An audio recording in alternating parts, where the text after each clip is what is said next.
This is WeatherBrains, episode number 599 for the 10th of July, 2017. This is that magical part of the show where we share boring personal stories, humorous anecdotes, and occasionally say things that are extremely outrageous. So I'm not really dressed for TV right now. In fact, here, let me stand up here. I promise I got some pants on here. Are you like moonlighting as the groundskeeper at the Barrens or something? Yeah. So you know, I got some work. I'm not dressed for TV. I'll put it that way. So I had an issue. I show a lot of user-generated content on television. To do that, we typically use iPads, and that plays to an Apple TV that goes to the switcher using AirPlay. And it's very easy. We use it multiple times a day. Well, the new iOS beta dropped today, beta 3, and it killed the AirPlay to the to the Apple TV. It broke it, which is beta. This is what happens. So anyway, I got this. I do have devices where I don't have the betas on there, and I was going to walk in there and check it, and I opened the door. There must have been 30 suits in that studio. They looked at me like, what is this scumbag, hobo guy doing in the studio here? Somebody let the groundskeeper in.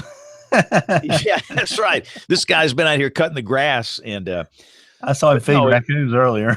Exactly, feeding raccoons and cats. But apparently, they are doing a nightly SEC Media Days special that airs locally on one of our channels, 21, and it airs on all of the Sinclair stations with SEC football interests in their market, which is a bunch. And so you have so like all these coaches and ADs and people. Yes. I was so horrified, I didn't even want to make eye contact with like anybody. Butch Jones and Brett Bielema and it's just like these coaches and ADs, and there's That's some who was on the players in agenda there today. It was the LSU, Ole Miss, and Tennessee coaches. So I do what I do when they serve chicken fajitas in school lunchrooms. I ran out of there. I didn't even want to know who was in there. I didn't recognize. They wanted to meet anybody. you. You were the most famous guy in the room, probably. Oh yeah. Who's this old goober? The janitorial staff member here. Nobody cares about the LSU football coach when James Spann is in the room. I mean, come on. Oh boy. So I'm thoroughly embarrassed. So I was so happy to come back into my little closet here and do my thing. Well, we're glad you did. So and we're glad Greg Stumpf is here. Greg. Hey, Greg, can you hear us? I can hear you. Can you hear me? Yep, loud and clear. Loud and clear. So thanks for taking the time to join us tonight, Greg. You're very kind. We can't start early. We do this show airs on local television, and we have to wait until the TV joins us at the bottom of the hour. So in 6 minutes we can get started. Okay, sounds good. I'm very disappointed. I'm going to miss show number 600, James. Well, you can't do that. Where are you going to be? Family reunion in New Mexico.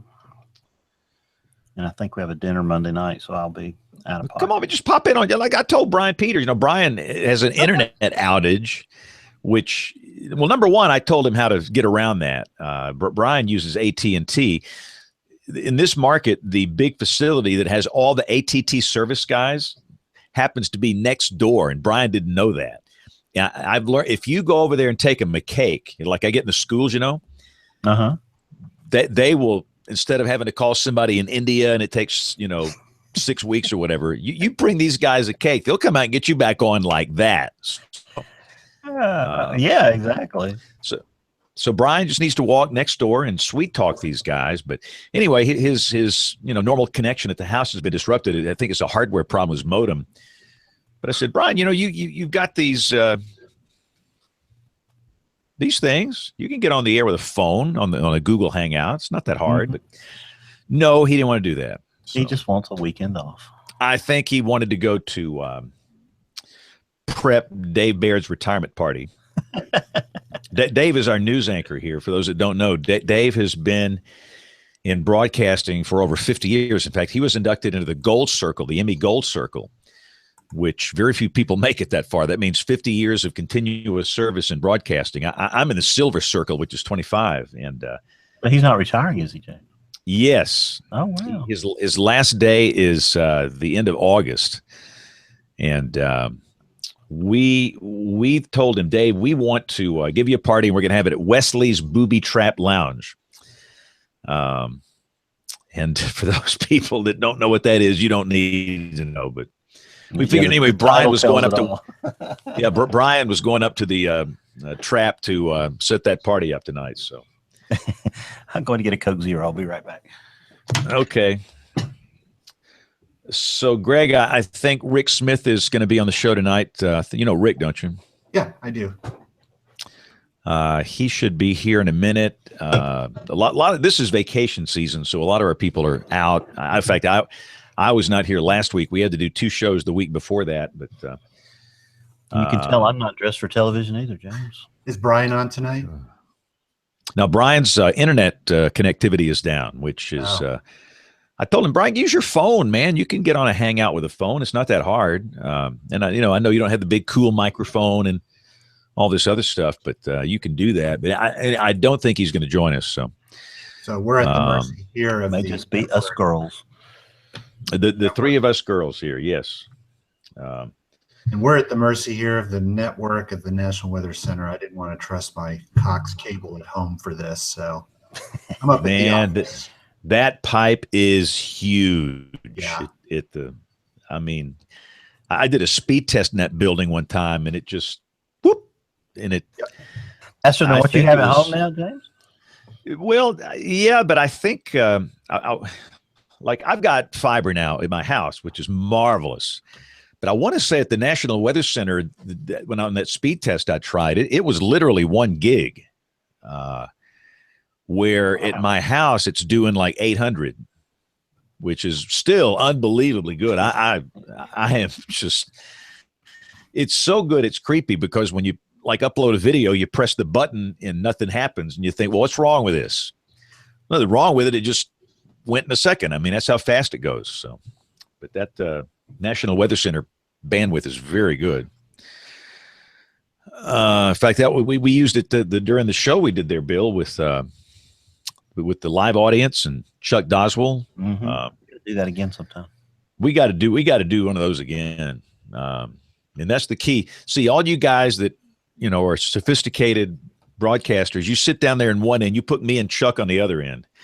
You parse us out. So, but I will never forget. I felt so bad because if you recall during that live show we did it in Norman, there was a young college student. Remember that girl, Bill? Oh yeah, I remember. She was a pile of smoking ashes when y'all got through. She wanted to get some advice, and I mean, we melted her down, and I felt so bad.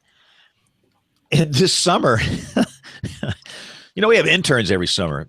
And this summer, like toward the end of the intern slot, this young lady told me, by the way, I was the guy you humiliated in Norman. I said, oh, I'm the one. So that young lady interned here this summer. So did she go in some night and change her show up or do something? She did. She was very nice. She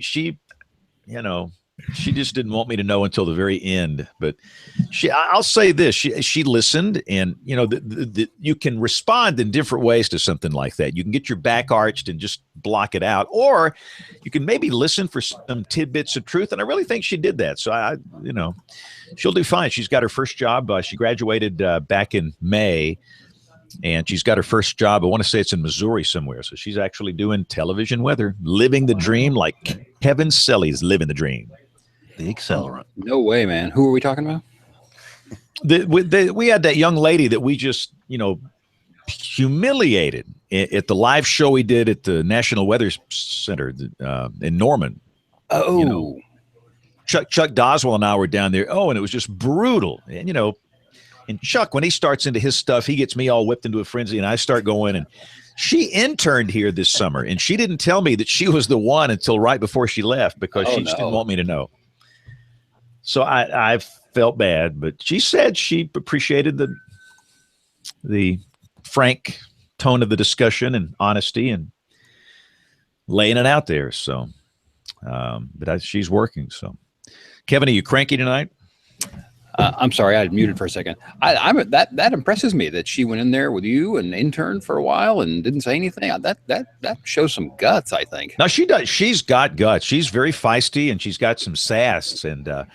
And when we took her to the Walmart, and my deal, I take all the interns to a Walmart in a working class part of the city. She did great. And you're going into a Walmart setting where people don't look like you and they don't dress like you and talk like you and think like you. And this is who watches you on television. And I love that experiment. But she really did fine. So no, I think that she clearly had guts and stood up for herself when we were there. I just thought I think we were kind of concerned that she didn't have touch with the reality of where the business is and where it's going. Right. And I don't think you really can until you're in this business. She's in it now. So she will know very quickly what we're talking about. Good. Well, congratulations to her. That's fantastic. Yeah, she's from Valparaiso. And welcome to our television audience. It is 30 minutes after the hour, so we can start this puppy. So let's go and start on time. So let's do track number 1 and track number 2. And here we go in 5, 4, 3, 2, 1. This is WeatherBrains episode number 599. Wow, 599er. Next episode is number 600. This is for July the 10th, 2017. We are deep into the dog days of summer now. And thanks a lot for taking the time to listen to the show. In fact, I think we need to pause, Kevin and Bill and Greg. Refreshing pause? Sounds like a commercial coming up. For this message, yes. We interrupt this program for a CBS Radio Net Alert Bulletin.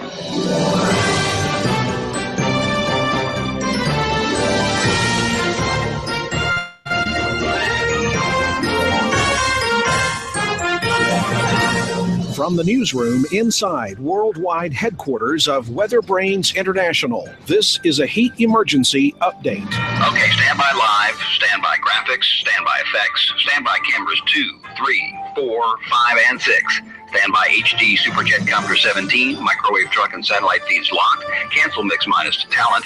We're live in 3, 2, and cue announce. We go live now to our reporter who is live on the scene. It's hot. Stay inside, have a drink of water, and get over it. Yes. Oh, man. Kevin, that's too good. That was is just great. too good. That's funny that you played that because I was thinking a couple days ago, I haven't done an audio piece in quite some time. You are way behind, Kevin. And I have one. It's right here on my phone. This is the rough script on my phone for a new one. I'll tease it. It includes the word alert day, and of course it will include tracking somewhere. So haven't quite fleshed it out fully, but I have the rough idea here. So stay tuned for that. Oh yeah, I can't wait. And speaking of tracking here, now WeatherBrains is tracking the tracker. We track what the consultants track, so you can track along with us. Does that make sense? Here's WeatherBrains lead tracker, Kevin Selly. Now, I feel like, tell me if I'm wrong, I feel like that is on the wane a little bit. I feel like it had its moment in the sun, and many of us have, figured out that was a dopey consultant thing, and I don't feel like it's as big of a thing. Yeah, you killed it, Kevin. Every time I started to write the word on the blog, I immediately backspace it out. You know what's funny, though, and I have yet to figure this out, but James has this way of coming up with something that bothers him, and yet I end up taking all the static for it. yes. How is that? How do you That's do why that? you're the accelerant. He's the spark, you're the accelerant.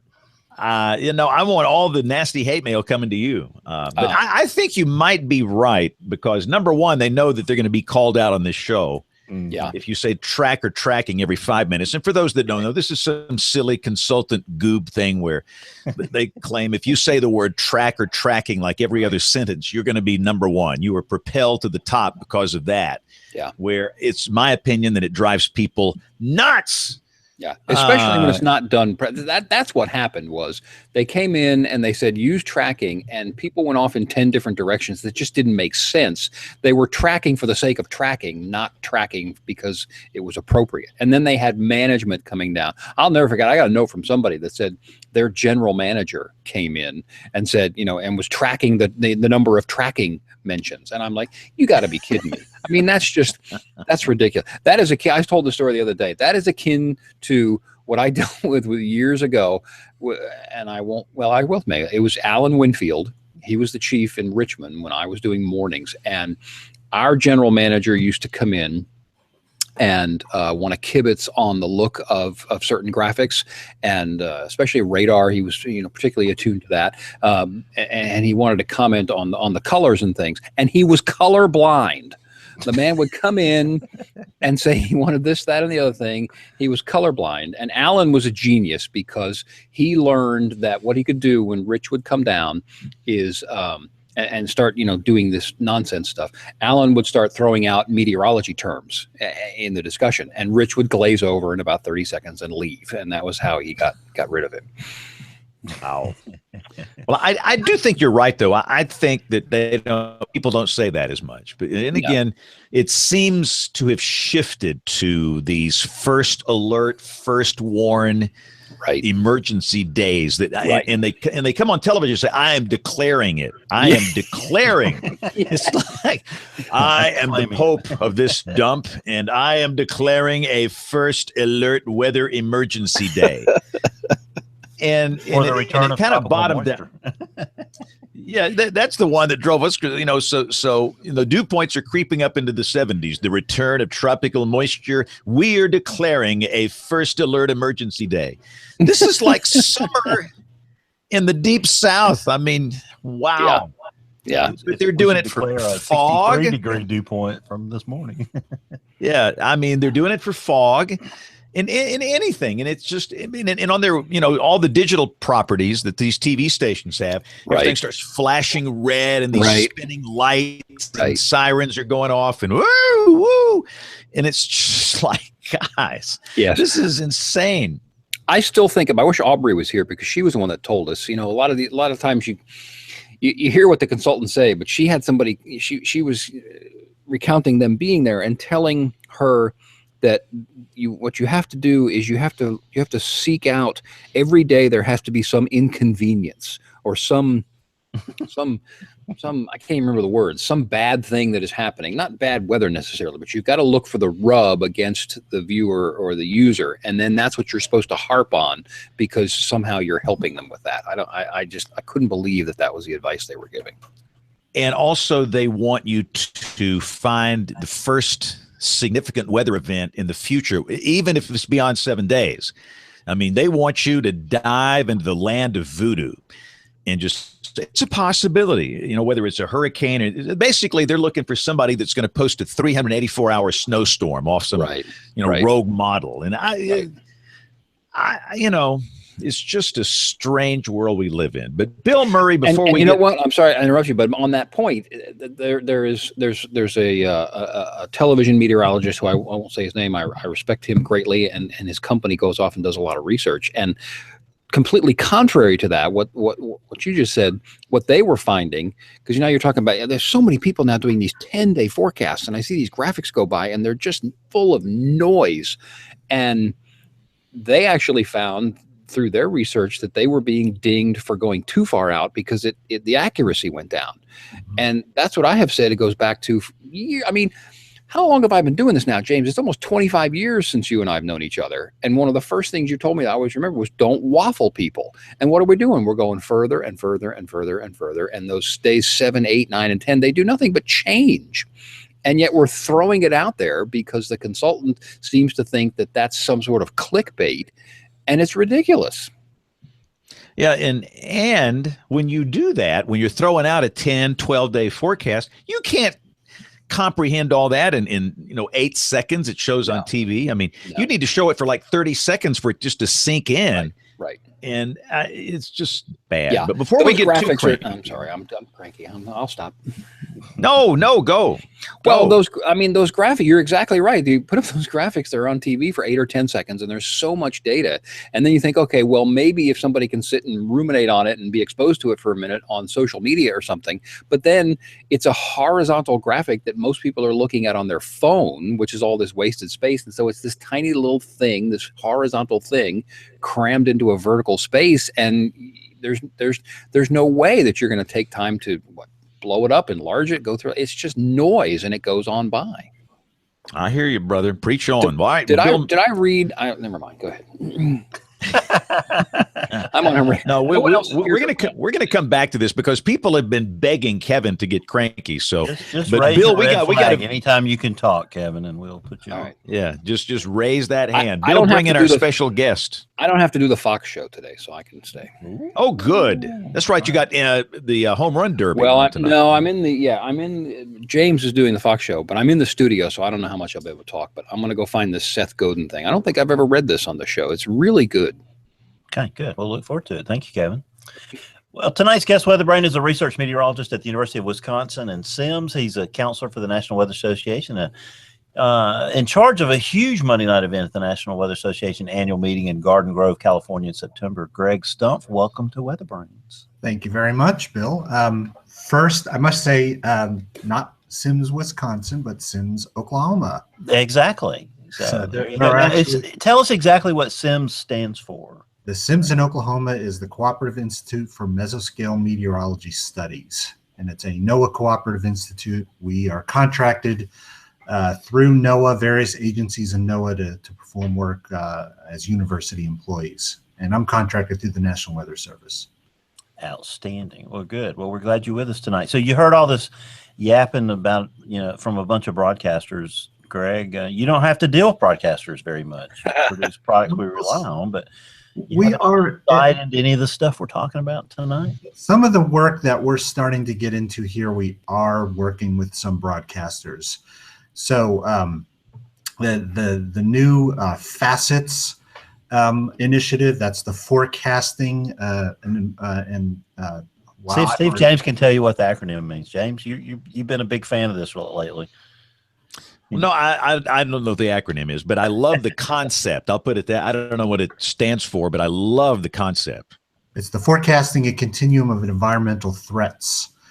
And essentially, one of the things that we're starting to do with that is developing what we call probabilistic hazard information, or PHI. This is going to be kind of a layer underneath our severe thunderstorm and tornado warnings. That's going to provide some probabilistic information for users, advanced users like emergency managers and folks like that, and even broadcasters, to help provide even more specialized decision support services for various customers that need that.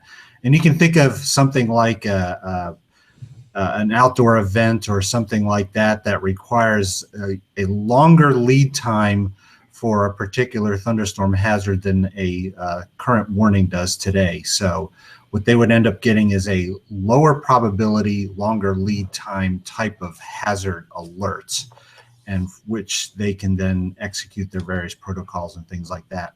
So we're doing these tests in the hazardous weather test bed here in Norman. And one of the components of users that are working with the forecasters are broadcasters.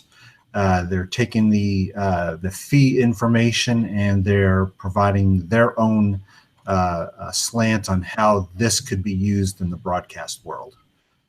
So you've actually run some broadcasters through the Yes. hazardous weather test bed when you've been showing some fee data? Yes, we have for the last 2 years. How did they respond? Did they respond like James, kind of like a giddy schoolgirl, or what did they? Well, they respond with a little bit of cautious optimism and that kind of thing. They provide really good input into the development of the project. And one of the other things that's very interesting to listen to is when the forecasters, the broadcasters, and the emergency managers sit down and start discussing among themselves what this whole concept is, and we just kind of sit back and listen to them, and we can get some really good dialogue going there. So Greg, do you envision like returning a grid of fee values from 0 to 100 that for specific threats like hail and a tornado and things like that? Yeah, that kind of thing. Now, we should probably say right off the bat, our intent is not to replace today's warnings with numbers. That would probably confuse a lot of people right off the bat. This is kind of going to be like a drill down layer underneath the warnings for folks that have more sophisticated use for the weather information.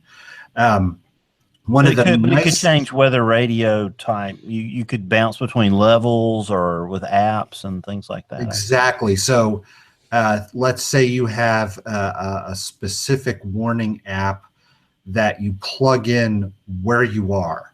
So it kind of takes into account your vulnerability to the severe weather. And let's say you plug in, you live in a mobile home, and then maybe you put in where your nearest shelter is. You might get a warning earlier than somebody who is closer to a shelter, that kind of thing. So that gives them a more lead time to take action. So you might actually begin to give them a risk value and a lead time that spurs action. Yes. Yeah. Greg, can I interrupt you? Because this is fascinating to me. This is Kevin. This is something I have been wanting the broadcasters and trying to promote for a long time now, is this recognition that there are different levels of interest on the part of different users. And for simplicity's sake, for the broadcasters, I tried to break it down into the person who just wants a little icon that says partly cloudy 72. And then at the higher level, there is somebody who wants, well, scattered afternoon thunderstorms, hit and miss after 1 p.m. And there's sort of that, I would call that the mid-level. And then there's somebody who really does want the more in-depth discussion about the cutoff low at the Four Corners in the southwestern part of the country. Is that fair? Oh yeah, that's a perfect analogy to make here. And so am I hearing then that what you're trying to enable is the Weather Service to provide these different levels, or who's going to do this stuff? Well, essentially the thing is this, a Weather Service meteorologist, they're trained to be experts at the hazards, how to interpret the hazards, diagnose them, forecast them, and with a level of confidence, of course. So there's going to be some certainty and uncertainty values with that. The Weather Service meteorologist cannot anticipate everybody who receives that warning. That person cannot anticipate where they are, right, what their response time is, what their exposure to that hazard is. So what we're trying to do is develop a system that the folks that know what their response time and their exposure will get a specific warning or a specific alert for them. So it kind of puts it, I wouldn't say it puts it into the hands of the users, because there are going to be users out there that are just going to want to say, like they do today, give me the warning, tell me when it's going to hit, that kind of thing. And that'll still be available in a system like this. But if somebody says, hey, I'm going hiking today, I want to get a different level of alert. I want something that's going to warn me a little earlier. I realize an earlier lead time means that there's probably a higher chance it'll be a false alarm, but that's okay, because I'm out here hiking completely exposed, and I want to know if something is within 90 minutes of me. And if that's the case, I can turn around and hike back to the car, that kind of thing. So that's really cool. So it is. I'm sorry, somebody was talking to me. What you're saying then is that the end user, number one, subscribes to it almost, and then actively manages it. Something like that, yeah. There's so much opportunity here, I think, from folks who are in the business of developing mobile applications, right? Especially private industry, to take this kind of information from the Weather Service and apply it into something that can be very useful to a user, specific custom type warnings and things like that. So that's fascinating. I'm sorry, Bill, go ahead. No, Kevin, that's great. So how often do you anticipate that these grids would be updated? Is it a 5-minute thing, a 1-minute thing, a 2-minute What thing? we're doing right now in the test bed is we update every minute. The resolution or the grid spacing is 1 kilometer, about 0.6 miles. So what we've got here now is, because the grids are updating at a much more rapid sense, we can have what are called threats in motion, which are essentially warnings that can travel with the storm, along with the storm. And the way warnings are issued today is that you issue a warning, storm gets to the end of the warning, and the next polygon goes out, and then the next one after that. If you look at folks that are downstream of them, the people that are closest to the start of a warning are going to get less lead time than the folks that are further away from the hazard. With threats in motion, this kind of levels the playing field with regard to lead time. So it gives more equitable lead time to folks that are downstream. So it's a really interesting concept. And we have to look for ways how the legacy systems can adapt to it, like NOAA weather radio, television bugs and crawls, and things like that. So it must be a horrific challenge, though, to try and figure out how to make that active management easy and user friendly to the end user. Yes, and that's something that we are looking to study, of course, in this whole process. So if you look at facets is actually comprised of 7 facets. One of those facets is the end user, and it's the development of ways that we can convey the messaging to users where they can use it to help them out. So that's fascinating and seems really hard. I'm sorry, Bill. Greg, it looks like it would play really well on television, though. I mean, because I'm looking at, one of the threats in motion videos, from the NSL website, and it actually shows the Tuscaloosa to Birmingham tornado from 2011. Yeah. And I mean, it looks like, the color coding on there from, the lesser threats, which are green, to the deep purples that are the higher threat, would really be effective on television. I believe it would be, yeah. So I think this is going to be a boon for television broadcasters. If anybody can still read a map by the time it comes out, 'cause I don't know that anybody can read a map anymore. Yeah. Is that a public link, Bill? Can you put that in the chat room? If you or just search for facets, I and did threats in motion, NSSL, and it comes up as just basically an NSL project listing, and it's really outstanding. But it kind of conveys visually what Greg is trying to describe on the show tonight. But you bring up a good point. We are learning that most people cannot find their house on a map. So, Greg, what do we do about that? I mean, there's some research that's going to come out. It's stunning how many people cannot use maps. I know that's a difficult thing to work with. So what we're kind of hoping in the future is more and more people are going to rely on a device that's going to kind of pretty much know where they are, and that device can deliver them information, that kind of thing. So, so at least from their specific point of view, they will know that that there's a storm headed their way, generally when to expect it to arrive and when to expect it to depart, that kind of thing. So so it's a kind of a different way to look at things. Instead of finding themselves on a map, the software in essence finds them through their GPS enabled mobile device, that kind of thing. Now, for those who don't have devices like that, of course, we're still going to have the challenges that we even have today. Folks who, there are people out there that, not just people who live in a particular place, I'd say a lot more of them know where they are, zip code, county, that kind of thing, but travelers, people who are traveling on the interstate, I don't always know what county I'm traveling in when I'm crossing a state or that kind of thing. So it's important that we deal with all of those folks with a system like this. So, and one more question, Bill, for Greg, and you referred to this, the legacy systems. What do we do with weather radio? Is now, it's not even based, it's not even using polygons. It's still county based. Is the Weather Service interested in upgrading weather radio in the future, or do you think they're in the process of phasing it out and encouraging people to use smartphones? I've not heard the latter. I've heard more of the talk about the possibility of sending the polygon coordinates through the same burst. So weather radios that might have a GPS chip in it, or a way where you can plug in your exact location, that kind of thing. It can now alert based on position rather than the county codes that you have coded into it. that kind of thing. So weather radio is still going to have a place, I believe, because it is a constant over-the-air broadcast of hazardous weather information.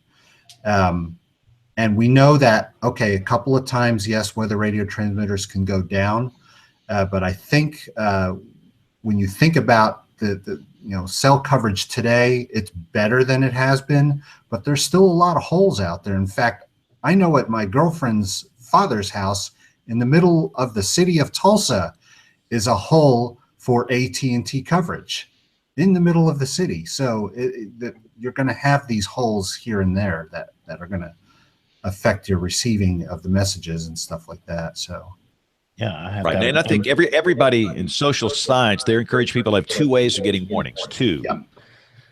One would be weather radio, and the other most likely a smartphone app. And it would be a tragedy, in my opinion, if weather radio does go away one day. It's still very reliable. Yes. Yeah.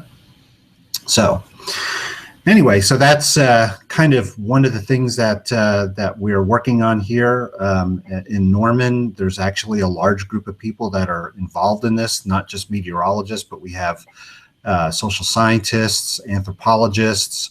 Of course, we have our partners, the users that come in, the emergency managers, broadcasters, and folks like that. So we also work with human factors folks. These are industrial engineers at the University of Akron in Ohio, and they are partnering with us to help study the design of the systems that the forecasters are using to create the probabilistic hazard information, as well as the design of the systems that the emergency managers are using to use those data to make their decisions. So Greg, that's an important point. The forecasters can't possibly draw all of that information. You're having to rely on algorithms to help them. So take us through the current thoughts on how that might work. So algorithms are there for guidance. That's what we always want to call them. That we are nowhere near this the place where algorithms can take over for the human, and I don't think that's what we really want.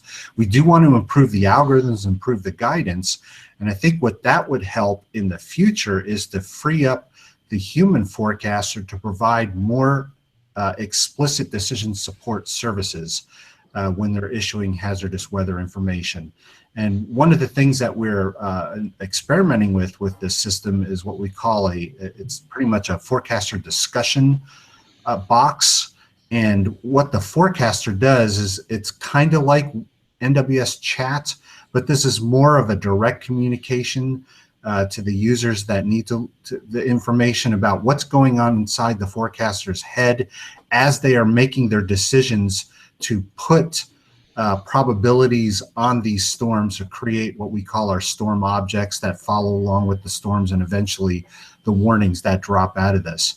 And the way it's designed is that an emergency manager could actually on their system click on a storm object and read kind of like a list of tweets or a blog on that specific storm with time stamps on them, so they could actually go back and say, okay, the forecaster was thinking this about this specific storm 20 minutes ago, and we can see as time marches on how their confidence in severe weather is increasing, that kind of thing. They may be starting to think, okay, we're starting to see mid-level rotation, the storm is turning to the right, so it's exhibiting supercell characteristics and all that kind of stuff. And it makes for a really good communication mechanism from the forecaster. So what we're trying to do with the software now is to balance pretty much the knobology and the number of clicks and things like that that a forecaster does to create the digital information with the communication aspect that the forecaster is providing along with all of this stuff. So that still remains somewhat of a challenge. I know that working with some of the forecasters this last spring, we're still at a point where they're, and this is because also consider the fact that they're in our test bed for just 1 week, so they're not really exposed to using the system for many days, but they're saying, okay, we're still having to learn the system. We're spending a lot of time kind of babysitting the storms and things like that, and we're not having enough time to actually think about the meteorology of the events. So we take that information and say, okay, what do we do with that? We create a system, software that is easier for them to use, so it does give them more time. We're thinking about best practices in the warning environments. We've got the Warning Decision Training Division folks involved in these tests, and they're kind of thinking ahead too on how to train the forecasters in the future when this thing starts to hit the forecast offices and things like that. So we're really trying to hit every aspect of this situation. So then a forecaster is physically figuring out a centroid for each threat and plotting a curve out into the future of how far it may go in a certain period of time and how the decay or uncertainty would kick in, that sort of stuff. Exactly, that kind of thing. And then the way what we do is we're actually tracking the storms as objects. They're kind of outlines of the storm on the screen, and we can watch over time as the storm maintaining the speed and the motion information that the forecaster put in there. If the storm starts deviating to the right, the forecaster can come in, modify the object, and actually just take their mouse and drag the object back over the storm, and that provides a new centroid, and that centroid can be used to compute a new storm motion. Now, let's say the storm's moving to the right, we start moving that swath to the right, that kind of thing. So that removes a huge piece of inertia when you're making warnings, because now you have to produce a product in WarnGen, and that is an effort. It's not like doing a teletype 30 years ago, but there's still some inertia. Then there are issues like counties and sirens and things like that this will eventually eliminate.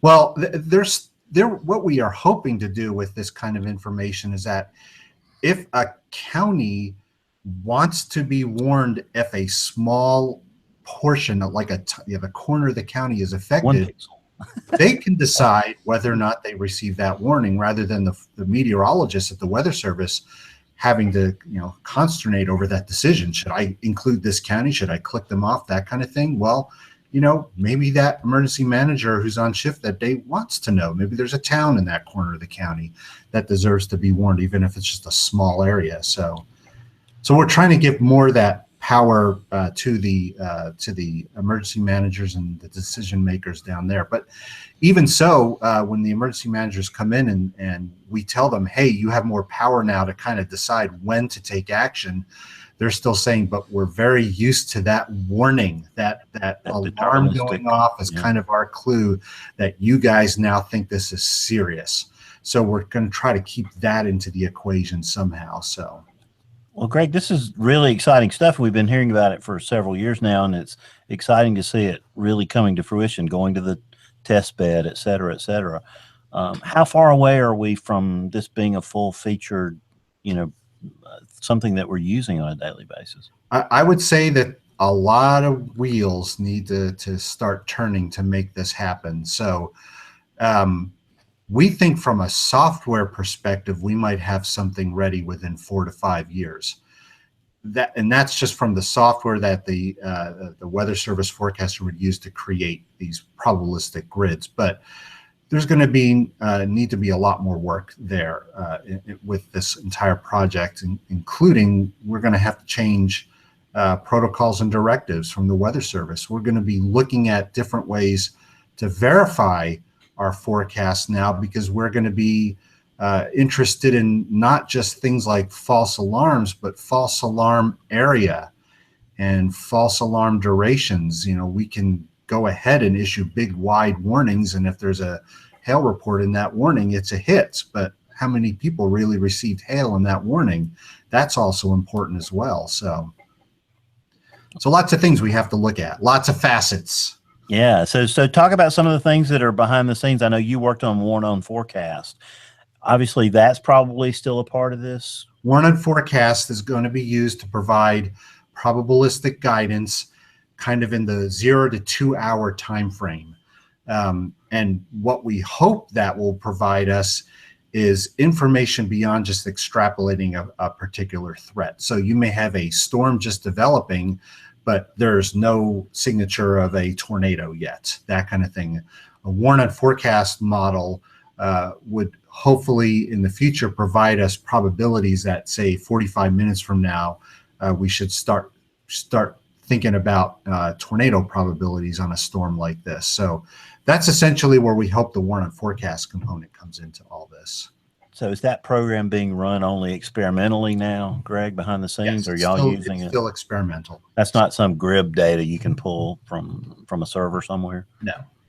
So talk about MRMS for a second, because that fascinates me, and that is something you can get on GRIB data, right? Yes. So MRMS stands for multi-radar, multi-sensor, and it's a system that was under development at the National Severe Storms Lab since about the year 2000. And I was on the team that was instrumental in developing the first set of what we call MRMS severe weather applications. So what multi-radar, multi-sensor means is that we're taking all the radars within the NEXRAD radar network across the country, and we are merging them into a giant three-dimensional grid of information.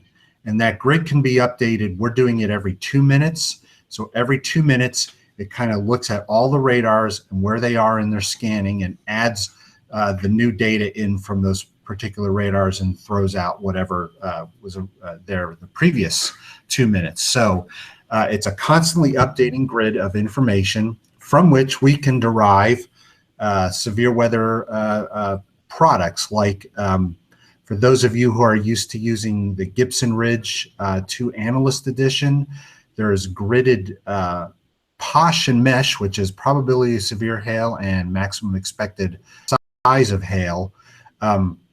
Those are gridded within Gibson Ridge for a single radar. What we're doing is we're combining data from multiple radars and producing similar grids to that. So what are the advantages of something like that? The signatures for hail, for example, are usually above what we call the melting layer in the atmosphere. So if you go up in the atmosphere, where you start going below 32 degrees Fahrenheit, 0 degrees Celsius, and above that. So we're analyzing radar information above that level. What happens when a storm moves directly over a radar?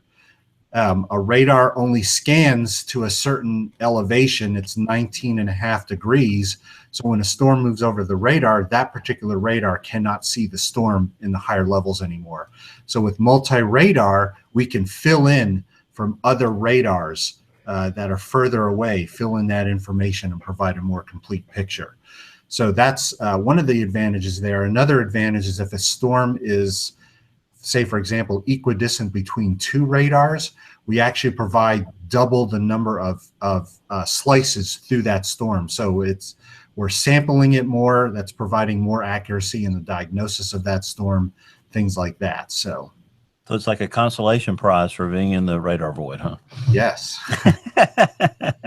So that data is out there as GRIB data, and what other parameters are you tracking? I want to forget the MS part of that. MRMS is multi-sensor. We're also integrating with radar data, lightning data, satellite data.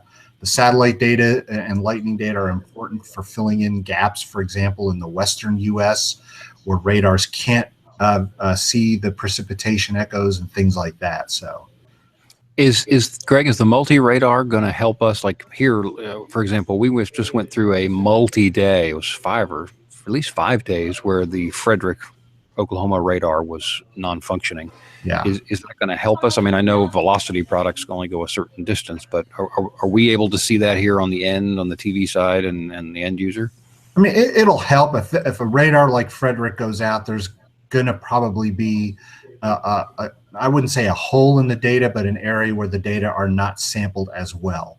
But on the edges of where the Frederick radar data are scanning, that would be filled in for sure by neighboring radars and things like that. So it definitely does help when there's radar outage. Now, Frederick, we're lucky with Frederick because that's an area of the country where there's a radar network. Alabama's another place where there's lots of radars. But if a radar, for example, Salt Lake City goes out, there could be problems there because in that event, there's not much other radar data that's coming in to fill in the gaps out in the west. So, So I We had saw. I'm We had to sorry, mute go ahead. Kevin. Kevin's got a loud floor director in there. Wow. 10, 5, stand by. Wow. You made the accelerant mad now, James. Yeah, he's mad at us. So, talk for a second, Greg, about something called Prob Severe that I had not seen. I think it's a Sims developed product. That's a Sims Wisconsin development. Oh, that's not your Sims. Okay. No, that's the other You know Sims. much about that? Is that a good? We're Sims with 2 M's and they're Sims with 2 S's. Gotcha. Okay. Well, that was in there just to point that fact out. That looks like a pretty cool program though too. So yeah, Prob Severe is what they're doing is it's actually one of the things that feeds Prob Severe is the MRMS system.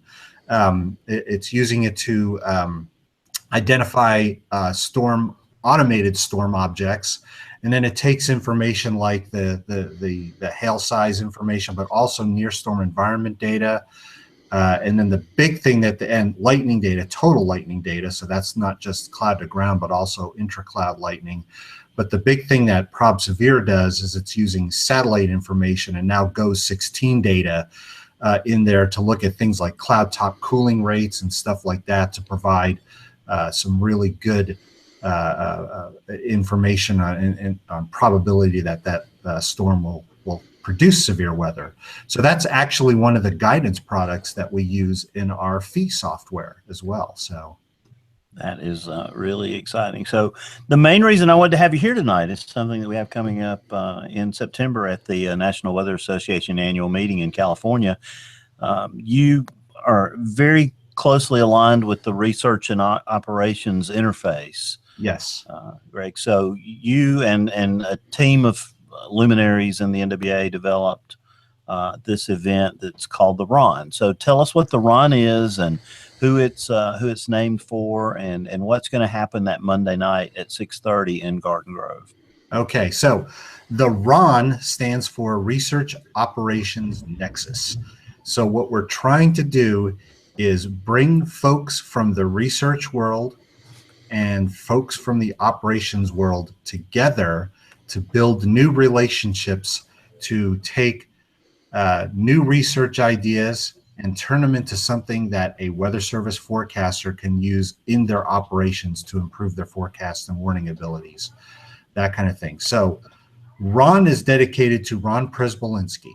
He passed away a few years ago, but he was I'd say the preeminent science operations officer of the National Weather Service. He was in that, the acronym is SOO, S-O-O, and Ron was the SOO at the St. Louis, Missouri forecast office. He was the first SOO, and he was the SOO for about 25 years there before he passed away.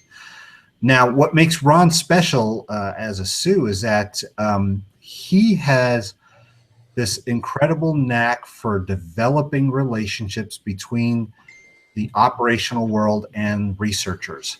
So, and when I say that, I would say that with the exception of the Weather Service forecasters in the Norman office, who are right here in our building, the forecaster or Weather Service operational meteorologist we had the most interaction with was Ron Przyboliński. He would visit Norman probably 3 or 4 times a year. He was one of the first people we thought of when we developed about 20 years ago what we call our user group, which is where we had several different operational meteorologists from the Weather Service come in to Norman once a year, and we kind of have an exchange of information about what we're doing in the research world to help improve warnings and forecasts, and we get some feedback from the operational forecasters on how we might understand what their requirements are and things like that. And Ron was very instrumental in that whole process. Of course, we developed the hazardous weather test bed. Ron was one of the early folks who would come down and be one of our participating forecasters as we studied new systems. And in fact, our first design for this probabilistic hazard information we tested back in 2008, and Ron was one of the primary forecasters who was here for that evaluation. So we looked at Ron as kind of like the epitome of the Weather Service operational meteorologist who was most in tune with the research world, and he was kind of like being one of those people to bridge the gap, sometimes called the Valley of Death, but we now like to call the Nexus. So, so we're dedicating this to him. The idea, again, like I said, was born out of these user group meetings where we would bring the forecasters to Norman, and we put on a dog and pony show for about a day and a half with them. We kind of brainstormed, how could we do something like this again? We know that our budget climate isn't as good as it used to be, so travel money is sometimes an issue getting people together. So we thought, well, why not do this at the National Weather Association annual meeting where everybody's there already? And so we pitched the idea. We had our first planning meetings out in Salt Lake City in 2014, and how we were going to pull this off. The first one in Oklahoma City in 2015. And we were very successful that year. The meetup met on a Sunday night, and what we essentially did is we set up 10 round tables with chairs around the tables, and we had what we called speed dating type rounds, where at each table and each round there was a different subject. Let's say bow echoes or heat waves or drought or something like that, hydrology, flash flooding, squall lines, things like that. And what we would do is we'd have those tables assigned, and then the various researchers and operational folks who are interested in developing relationships along those lines would get together, discuss at that table for about 15 minutes, and then we'd have them get up, switch, and we'd have a new set of 10 topics at the 10 tables. And we did, the first year we did 5 different rounds. So we had 50 different topics at the table, and about 70 people participated in that event. So it was very successful. So we decided to go ahead and do a second year out in Norfolk, Virginia, and it turned out not to be as successful. And I think the reason for that was that we were pushed a little later in the day on Sunday, so we were kind of overlapping with dinner hour, and people would rather fly in and socialize with their friends the first night, so they all went out to dinner, and we didn't have many people show up. We had about maybe 20 to 25 in the second one. So the third one, that's the one that's upcoming this year out in California. We're doing some different things. And one of the big things, of course, is you guys.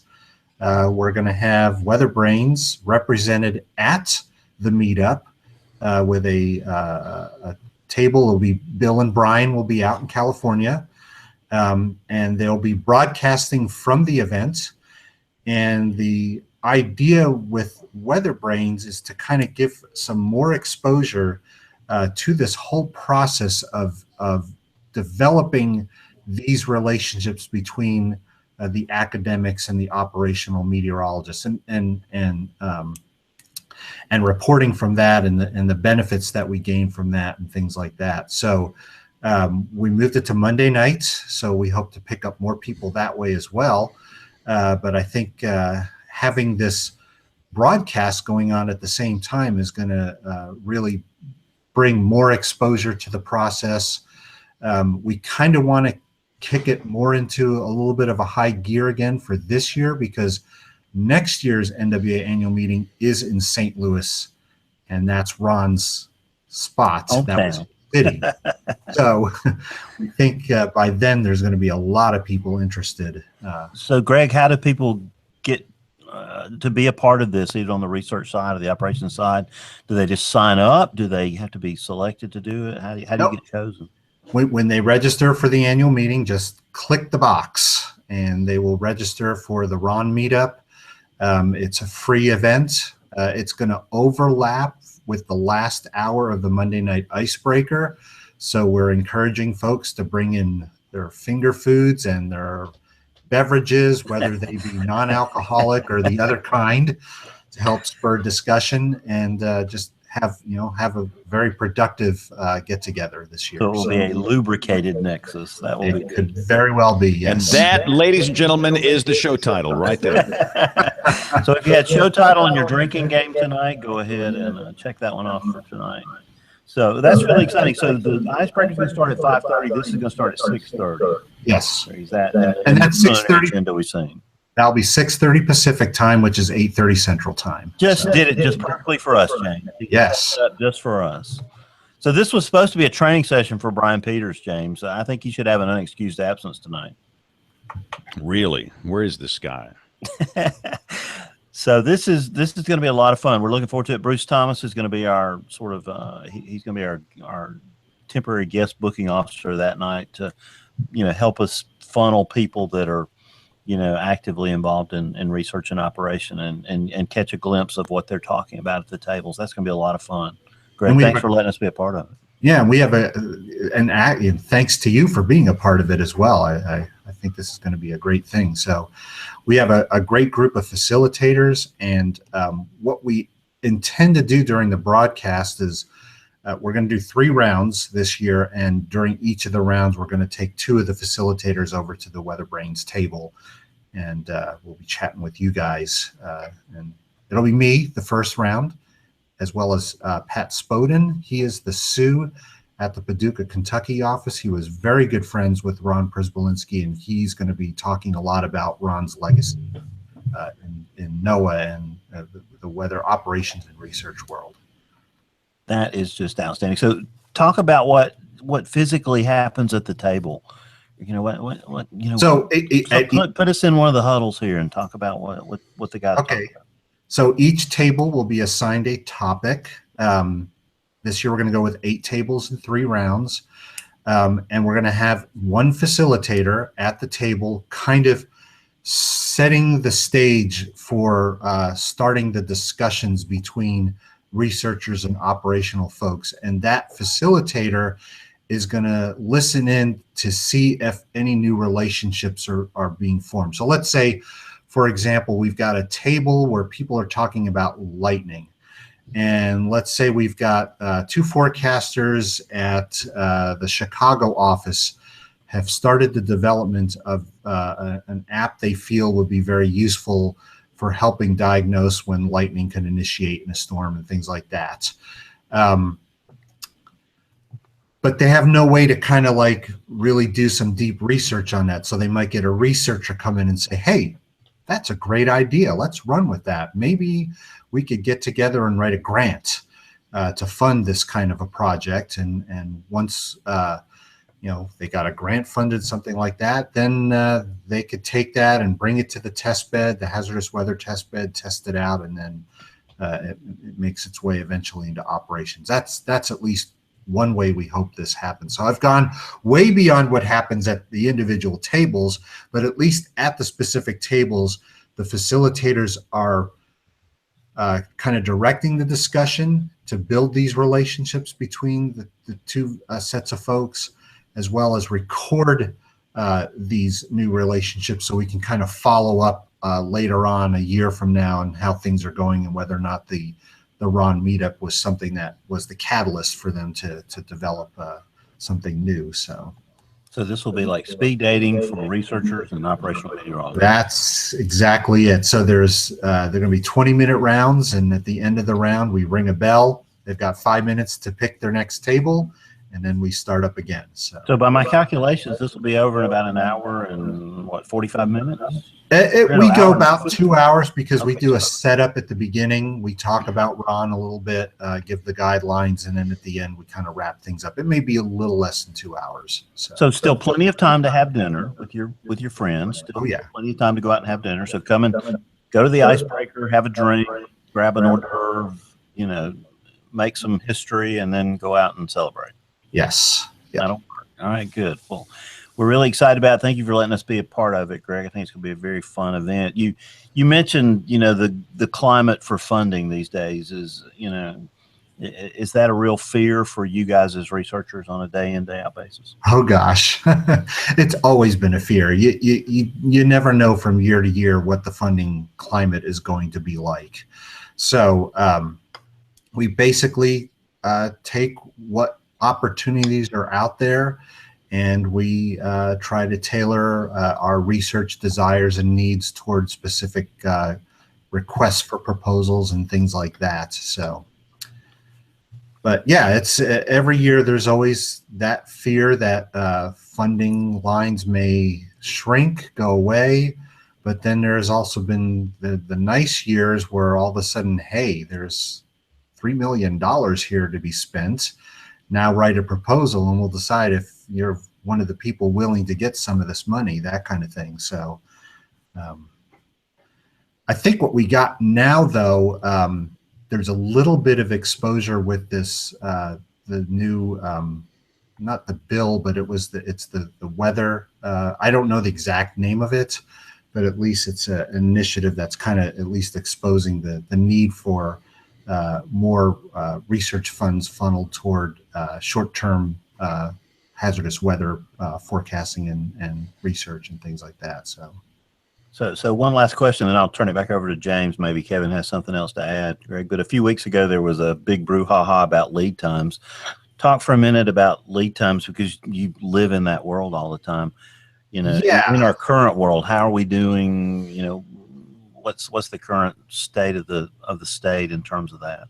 So let me at least throw out something right away. Lead time, and this might be controversial, so I'm taking off my weather service hat and it's just me talking.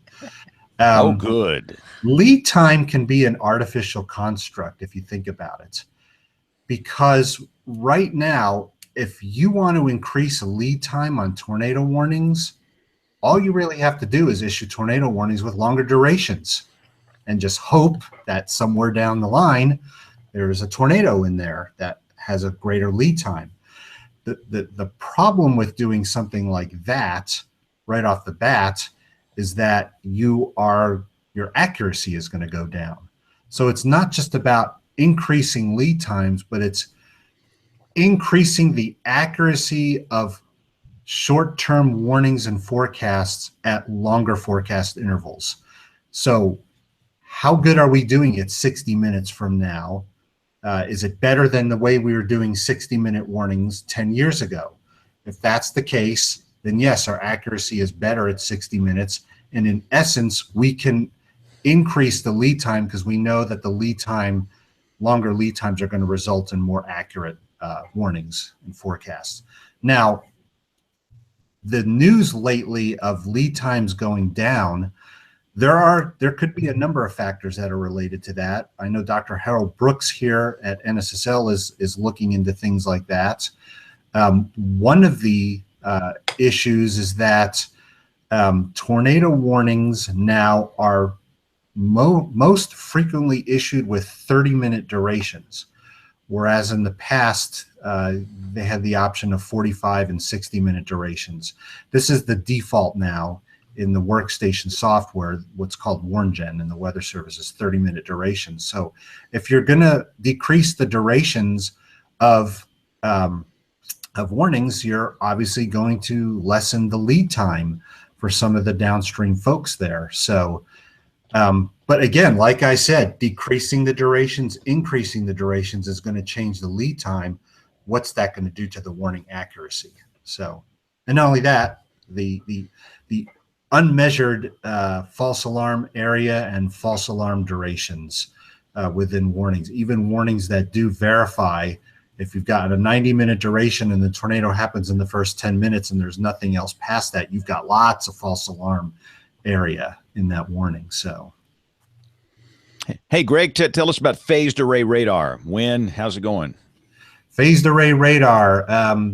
It's been renamed to, I don't know the new name of it. I think it's the multi-sensing radar, something like that. They've redesigned the radar on North Base here in Norman.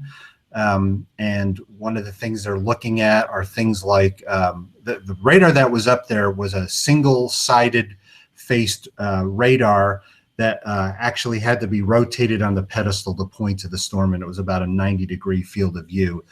The new radar is going to have a 360-degree field of view. And in essence, what phased array radar does, it's an electronically steered beam, and because it's electronically steered, you can sense the atmosphere a lot quicker than you can with a mechanically steered radar, which is what we have right now in our radar system. So it's essentially faster updates, but the multi-purpose part of the radar is that not only can you electronically steer the beam, but you can kind of electronically split the beam and have it maybe part of the beam oversampling a target of opportunity. Maybe it's an intense supercell with a higher likelihood of producing a tornado, something like that. So it can maybe double sample that storm while it's sampling outside the storm with a little less frequency. It could also be used to track aircraft, hostile and non-hostile aircraft, and things like that. So there's lots of stuff that can be done with a radar like this. I think the thing that I'm looking forward to is eventually in the future, our radar data is almost going to be as live as looking at your storm out the window and watching the clouds grow and things like that. So is it just one panel though? You said the one that was there was one panel, but when it's eventually deployed, I think what they're doing right now is they're designing a cylindrical paneled radar, so it's going to have a 360-degree view. And this thing won't turn it, and it won't have any moving parts, right? No, it's not designed to have moving parts. And to me, that's the huge advantage, because these WSR 88Ds, they're old and tired like I am. Oh yeah, these things are wearing down and wearing out. And at least where we are down here, we have outages on a regular basis. And I think it's just a matter of these moving parts giving out. It's just going to happen after a while. So just think about it too. How far away are we now in number of years since the 88D network first got deployed, 1991, 1992? And think about back then. How old was the WSR 57 radar? Just about as old as the 88D network is today. So, but the thing is, they had the foresight to develop a radar that was a little more stronger and had the endurance over the 57. So they're still around today. They're probably going to be around for another 5 to 10 years before we see phased array radar taking over. We had those, remember the WSR 74s that kind of filled in some gaps in between the 57s. And no, it seemed, I think the 88Ds have been very reliable, and they're doing some routine maintenance, aren't they, Greg? They're doing up in Huntsville here in a couple of weeks, but aren't they just kind of doing some routine stuff to kind of keep everything in good running condition? Yeah, they have to do that annually with all the radars. So. Yep. Okay. Well, let's take a quick break here. We've got Brian Peters, who is out. Brian, and what's weird, Brian says he has an internet outage. Brian is the best Wi-Fi theft guy in the country. He can steal some Wi-Fi. So I don't know. We think there's something up with him. But anyway, who was his mentor in that? That would be me. Yes. But anyway, Tony Rice is on the job tonight with his astronomy report. We'll come back with the weather roundup, picks of the week, and much more as WeatherBrains rolls along. Looking beyond the atmosphere, here's Tony Rice with your astronomy outlook. Today, July 3rd, the Earth is at aphelion, or the point of greatest separation from the Sun that will occur this year, some 91.5 million miles away. The word comes from the Greek apo, meaning far, and helios, or sun. The next perihelion will occur on January 3rd, 2018, when we'll be more than 100,000 miles closer. That's right, here in the Northern Hemisphere, we are the furthest from the sun during the summer months and closest during the winter. Today's aphelion comes just 2 weeks after the June solstice, and the beginning of the astronomical summer period. The timing of aphelion and the solstice are not connected. Nearly 800 years ago, they fell on the same day, but due to changes in Earth's orbit caused by the gravitational influence of the rest of the solar system, especially our own moon, those dates drift apart by about a day every 58 years. In another 4,000 years or so, aphelion will line up with the September equinox. However, there is one aspect of Earth's orbit that does impact the seasons. Astronomical summer, or the period between the June solstice and the September equinox, last a few hours more than 93.5 days. Winter, or the period between the March equinox and the December solstice, is just a few minutes shy of 89 days. So, here in the Northern Hemisphere, we get 4.5 more days of summer. This happens because the Earth travels about a kilometer per second faster during those Northern Hemisphere winter months when we're closer to the Sun, thanks again to that gravitational influence. That's your Astronomy Outlook. Follow me at RTP Hokie for more spacey stuff like this. When the weather ball is red, warmer weather is ahead. When the weather ball is white, colder weather is in sight. When the weather ball is green, no change in the weather is foreseen. When colors blink by night or day, precipitation's on the way. We are doing this show on July the 10th, 2017. And Greg and Kevin, you guys kind of close together. What's happening out in Oklahoma and Texas this week? We're just kind of hot and humid. We got nothing here for the next couple of days. Wonderful weekend, though. I have some pictures on my Twitter feed if anybody wants. I think I mentioned this a couple weeks ago. It feels to me like we've had a lot more of these really tight little air mass thunderstorms that pop up. They put down some very heavy tropical downpours, put out some really neat gust fronts, and I feel like we've had a lot of those this year. And Greg can tell me I'm crazy if it's not more than usual. But I love them because, number one, they're generally not severe. And this last round was on Saturday and Sunday, which meant I didn't have to come into the TV station. I actually kind of got to go out and you know, I hate to call it chasing, but it was, and got some really fun pictures that I put up on my Twitter feed. Greg, you observe this, or am I wrong? Oh, I observe it. We also observe the storms just barely missing my house here in Norman a lot. We get the outflow wind, which feels good. And yes. That kind of thing. We hear the thunder. We get a little bit of rain. So, but yeah, the typical July weather here right now. A lot of nice little gust fronts off of these things, and a lot of nice pictures coming into my office anyway, of a bunch of little roll clouds on these little ripples that come from them, which were a lot of fun. Now, a week ago on the 30th of June, we had a couple of supercells in central Oklahoma. I chased one of them just southeast of Norman. Didn't produce any tornadoes, but there was some pretty sizable hail. I think 3-inch hail fell in Chickasha, Oklahoma. So that's kind of unusual for this late in the season down right. So, and you guys are not dealing with any drought conditions then? Central Oklahoma is a little bit of a low point in precipitation right now, but it's not as bad as it has been, like it was back in 2012 and stuff like that. So yeah, we've crept up a little bit on the drought monitor. Wichita Falls is, I hadn't checked that for this weekend, but we were running behind on average for the year, for whatever that means.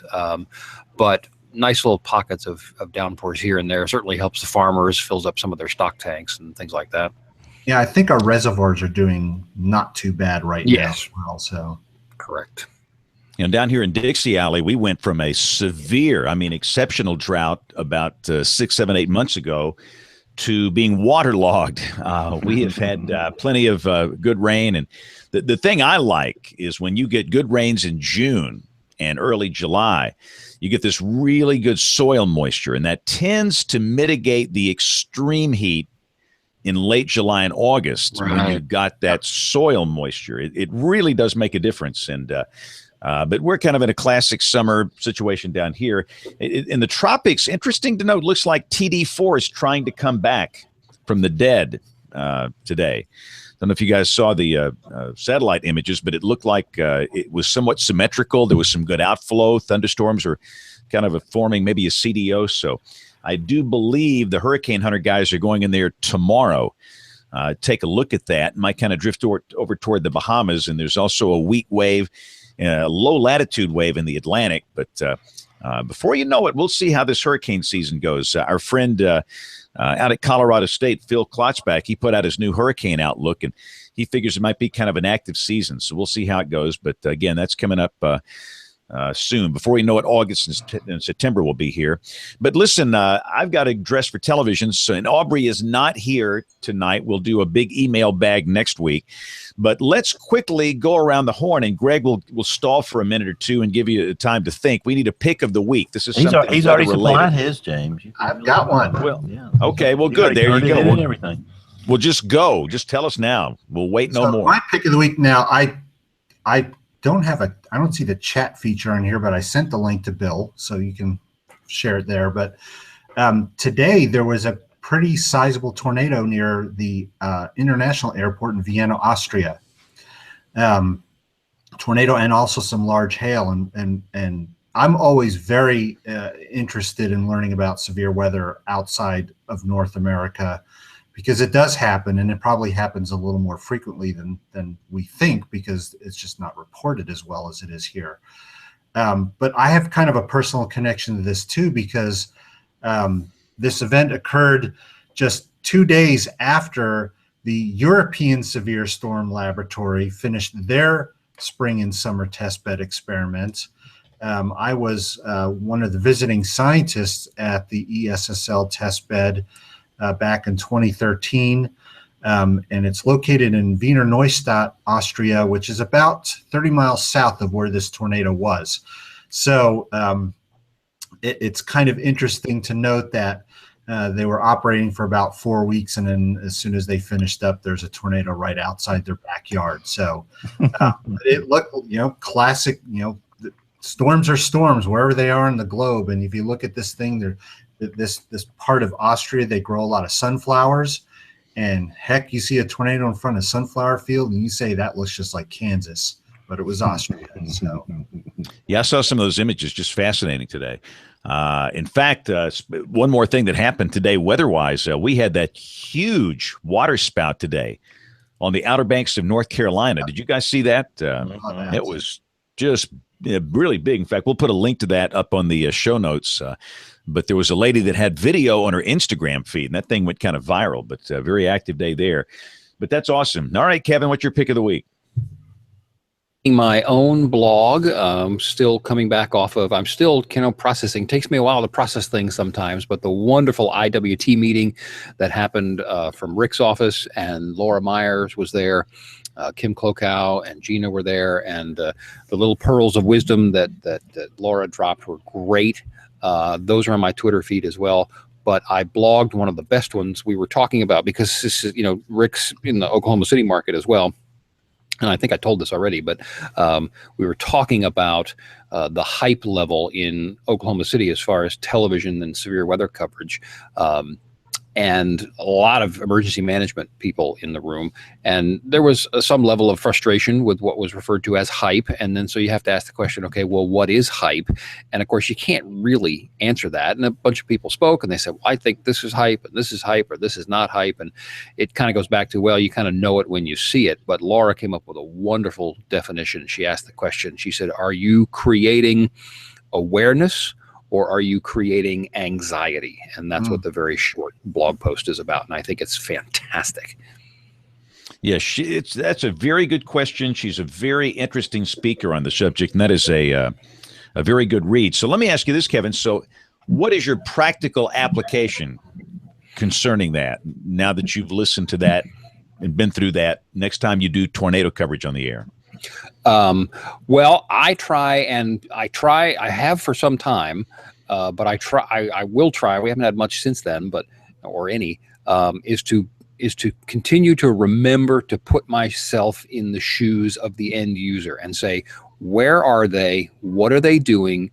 What am I saying to them? And how are they going to respond to it? And what are they going to think about this? And what is my tone, and how frequently am I doing these things? And is that likely to create anxiety on somebody who doesn't know as much as I do about this particular subject or not? And I think that's at the heart of a lot of the things, is putting yourself in the shoes of the end user, not trying to say, hey, I know all of these things and you need to listen to me, but to say, okay, what is it that they're doing? How are they likely to hear this? And more importantly, how are they likely to interpret it? Yep, I agree. I say this all the time. We need to go into Dollar Generals and Walmarts where real people hang out. Right. And instead of us, boneheads sitting around these weather conferences deciding what we should do for the little paupers and serfs that are out there. No. They're precious people. They're our customers. We have to go out there where they are and learn what they're doing and how they process the information and put ourselves in their shoes. But that's a great point. So we could talk about this all day. That is a great subject. But we got to go do some television here. Bill, what you got? What's your pick of the week? Yeah, my pick of the week, James, is the coast.noaa.gov historical hurricane tracks. Really cool database of all the best tracks of hurricanes with the advisory positions all the way back in time. And you can call up any storm, or you can look at your location and look at how many storms have affected it in a certain time period. And it's an outstanding tool. I've got a tout Dr. Patrick Marsh next week. Great having Greg on tonight. Got a great run of guests going on right now. We'll have Mike Collier from Weather Battle on the 24th, and we'll be talking OKC. Damon Lane, Damian Loads joining us on Monday, July 31st. That's all coming up on WeatherBrains. Ooh, okay, that sounds great. So, Greg, you're on the Twitter. How can people follow you? Oh, I don't do much on the Twitter, but my handle is Greg Stumpf. So if I'm on there, you'll see it. So there you go. Everybody gets on the Twitter every once in a while. Well, that's awesome. You were a great guest. By the way, I just got a breaking news here. Amazon Prime Day starts now. Woohoo!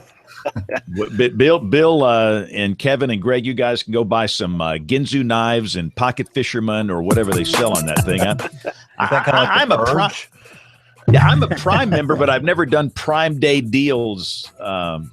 Says 40 to 50% off exclusive clothing. I think I'm going to buy me some television suits on this thing. But listen, thank you for listening or watching. WeatherBrains is typically done Monday nights at 8:30 Central, 9:30 Eastern. A lot of people watch us live, live.bigbrainsmedia.com. Some watch the video replay, but we know that most of you listen to the podcast version. And if you get a chance, if you listen by iTunes or Apple, submit a comment. We love those iTunes comments. Our email address, if you want to get in touch with us, it is email@weatherbrains.com, and all of our social media accounts are up on the website as well. So on behalf of the entire WeatherBrains crew, I'm James Spann. Thank you for listening. Have a great weekend. God bless. Awesome. Thanks, everybody. That was a great show, Greg. That was awesome. Fascinating stuff, Greg. Thanks. Good stuff, man. Really Thanks for switching weeks, Greg. Absolutely. Yeah. Thanks so much. We'll see you guys. Y'all have a great